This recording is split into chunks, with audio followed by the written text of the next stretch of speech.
is Olivia over at Prepaze, and today we'll be going over our third video in our Polynomials series. If you haven't seen episodes 1 and 2, go ahead and check them out because they're a good foundation for this video. Today we will be talking about quadratics, which are polynomials specifically with a degree of 2. We're going to start here because we left off in our function series learning about linear expressions. That was with a degree 1, and then we'll be building from there. But a quadratic is a really good foundation for behavior of polynomials of higher degrees. So we've got some key characteristics of a quadratic that we're going to talk about today. Up at the top, I have the standard form for a quadratic. We've got our x squared term, our x term, and our constant terms.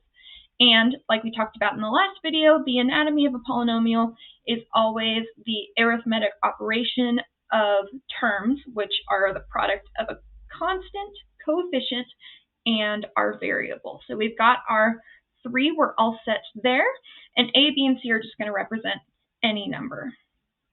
Now we've got 3 other characteristics of a quadratic that are going to be true and really good for us to point out when we're going to be drawing them later on.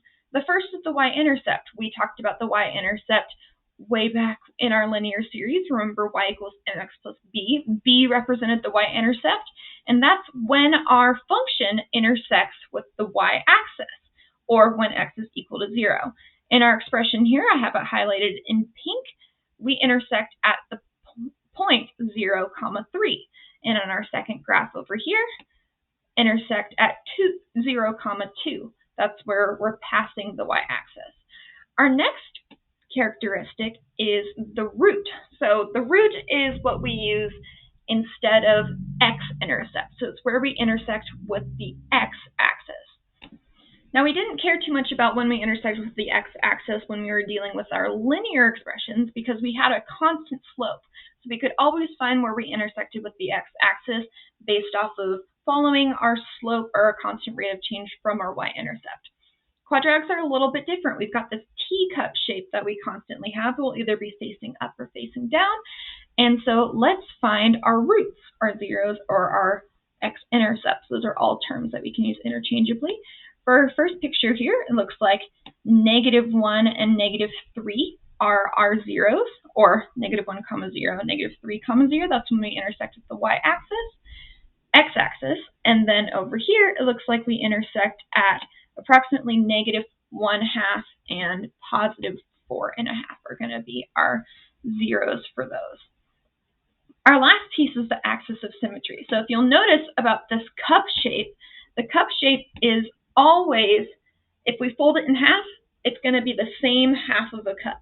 You can think of it as a teacup, or like a mirror is something, an example of something that is symmetric, where if we fold it in half and open it, it's going to be the same on both sides, the same distance away from the center line.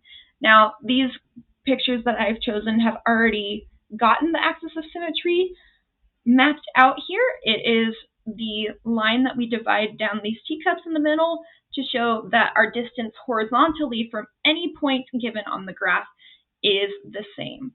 So let's take this point on the axis of symmetry right here.